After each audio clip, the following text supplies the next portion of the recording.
Ashamaa harka fuuni daawwattootaa fi dhaggeeffattoota Gadaa Miidiyaa Neetwoork oduu keenya guyyaa har'aa qabannee dhiyaannee jirra. Hangafoota oduutiin eegalla. Waraanni Bilxiginnaa namoota nagaa ajjeesaa fi manneen hawaasaa gubaa jiraachuun dhaga'ame. Woboon zoonii kibbaa kaadhimamtoota haaraa leenjii siyaasaa fi waraanaa kennaa fi ture eebbisiisuu beeksise. Godina Shawaa Kibba Lixaa aanaa Bachoo fi aanaa Daawoo keessatti waraanni Bilxiginnaa hidhaa hammeessan. Naannoo Tigraayitti waliigaltee nagaarraa erga gahamee booda namoonni 1,300 ol sababa beelaan du'aniiru jedhame. Lolaa Liibiyaatti namoota 60 galaafatee wal qabatee bulchaan Deernaa to'annoo jala oole. Kunneen hangafoota oduu turanii amma bal'ina oduutti dabarraa. Oduu wajjin ana Maanu'eel Laggaati. Waraanni Bilxiginnaa namoota nagaa ajjeesaa fi manneen hawaasaa gubaa jiraachuun dhaga'ame. Kutaalee Oromiyaa itti bobbaafaman maratti maqaa adda addaa itti maxxansuun ilmaan Oromoo haala suukanneessaan dararaa kan jiran waraanni mootummaa Bilxiginnaa gocha isaanii farra namummaa ta'e kana jabeessanii itti fufanii jiraachuun himame. Haaluma kanaan godina Gujii Lixaa aanaa Bulee Horaa ganda Gaalessaa Nageessootti gaafa fulbaana 23 bara 2023 waraanni Bilxiginnaa kunneen halkan walakkaa mana obbo Utaalaatti seenuun erga qabanii deemanii booda halkanuma sana bakkeetti ajjeesanii bineensa nyaachisuun barameera. Obbo Utaalaan abbaa maatii ta'uu kan himan maddeen yakka dalagee yookiin badii qabaatee osoo hin taane sababa Oromummaa isaatiif qofa haala suukanneessaan ajjeefames jedhaniiru. Oduudhuma wal qabateen waraanni Bilxiginnaa kunneen godina Wallagga Bahaa aanaa Waamaa Hagaloo keessatti manneen hawaasa nagaa qabeenya keessa jiru wajjin ibiddaan gubuun barbadeessuun dhaga'ame. Haaluma kanaan gaafa fulbaana 23 bara 2023 aanaa kana ganda Goossanii Baabboo Urgaa Hordaa jedhamutti manneen namootaa gubuun qabeenyas mancaasaniiru. Akka kanaan obbo Tashoomaa Dabalaa jalaa manaa fi qabeenya keessa ture yoo guban, obbo Abarraa Caalii jalaa ammoo baabura midhaan daakuu 2 fi mana jireenyaa maatii isaanii 4 jalaa barbadeessaniiru. Sababa itti qabeenyi qonnaan bultoota kanaa gubateefis maqaa ilmaan keessattuu bosona galeen waraanaa jira. Isin maatii shaneetu jedhuun akka ta'e maddeen keenya dabaluun himaniiru. Waraanni Bilisummaa Oromoo zoonii kibbaa kaadhimamtoota haaraa leenjii siyaasaa fi waraanaa kennaa fi ture haala ho'aan eebbisiisuu beeksise. Waanjoo garbummaa humna waraanaa Impaayera Itiyoophiyaatiin uummata Oromootti waggoota dheeraa dura fe'ame fonqolchuuf qabsoo hidhannootti kan jiru waraanni Bilisummaa Oromoo golee Oromiyaa mara keessatti haleellaa waraana Bilxiginnaa irratti taasisuun cinatti miseensota haaraa leenjisee bobbaasaa jira. Torban 2 dura lixa Oromiyaatti marsaa guca bilisummaa haala addaatiin kan eebbisiise woboon zoonii lixaa sagantaa eebbaa sana irratti ajajaa olaanaan woboo Marroo Dirribaa argamuun woboon humna isaa 25 iyyuu hin fayyadamne jechuun ni yaadatama. Guyyaa kaleessaa jechuunis gaafa fulbaana 25 bara 2023 waraanni Bilisummaa Oromoo zoonii kibbaa kaadhimamtoota haaraa leenjii siyaasaa fi waraanaan leenjisaa ture haala ho'aan eebbisiisuun dirqamaa bobbaasuu beeksiseera. Sagantaa eebbaa kana irratti qondaalonni waraana Bilisummaa Oromoo gulantaa garaa garaa irra jiran argamuun dhaamsa, ergaa fi kallattii gara fuulduraa qabsoo fi bobbii waraanichaa irratti haasaa taasisaniiru. Godina Shawaa Kibba Lixaa aanaa Bachoo fi Daawoo keessatti waraanni Bilxiginnaa hidhaa hammeessan.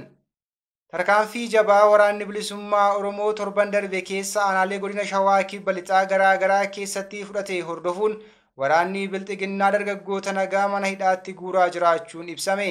Haaluma kanaan godina Shawaa Kibba Lixaa aanaa Bachoo magaalaa Tulluu Boollootti waraanni Bilxiginnaa namoota nagaa hedduu hidhuun torban tokko oliif dararaa jiraachuu maddeen himan. Namoota hidhamanii dararamaa jiran keessaa kan maqaa arganne Yeroo San Lammeessaa, Tarrafaa Magarsaa, Korraa Kaasa'ee, Argachoo Shittoo, Tasfaayee Fayyisaa, Tokkummaa Mootii fi Magarsaa Baayisaati.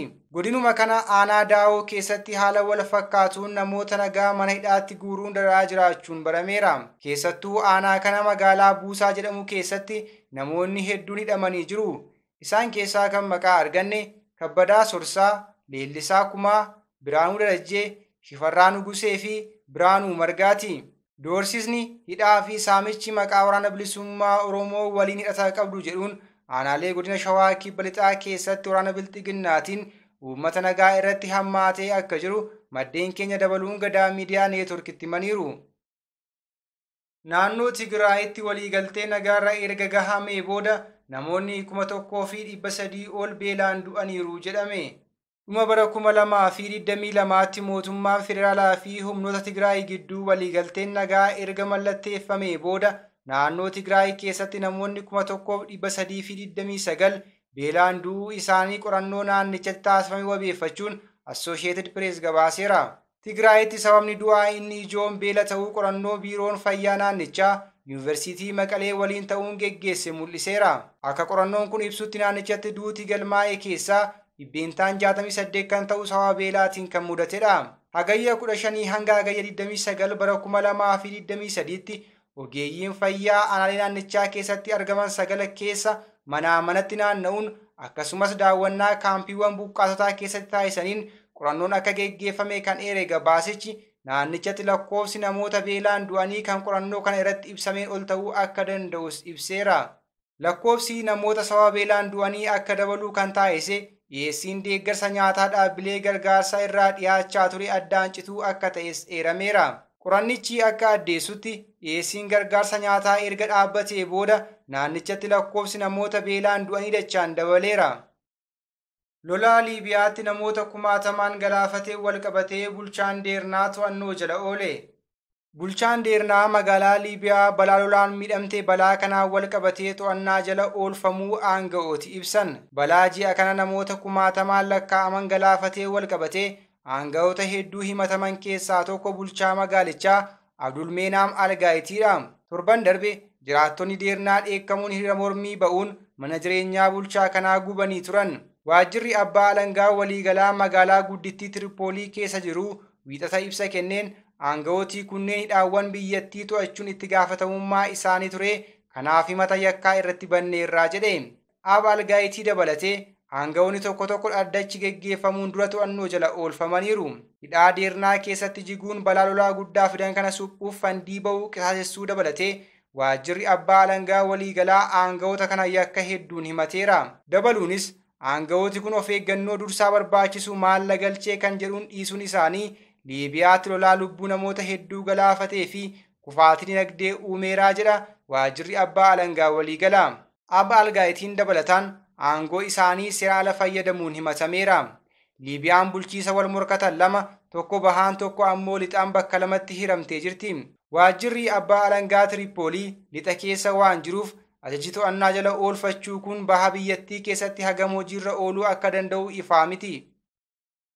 Egaan kabajamtoota daawwattootaa fi dhaggeeffattoota Gadaa Miidiyaa Neetwoork oduu fi odeeffannoo dabalatee qophiilee Gadaa Miidiyaa Neetwoork kanneen biroo karaa toora YouTube chaanaalii Gadaa Miidiyaa Neetwoork subscribe like gochuun hordofuu hin dagatinaa jecha oduun guyyaa har'aaf qabadhee dhiyaadhee kana fakkaata ture ana wajjin sa'aatii oduutti walitti deebina. Hangasittuu qophiilee Gadaa Miidiyaa Neetwoork kanneen biroo wajjin turtii gaarii.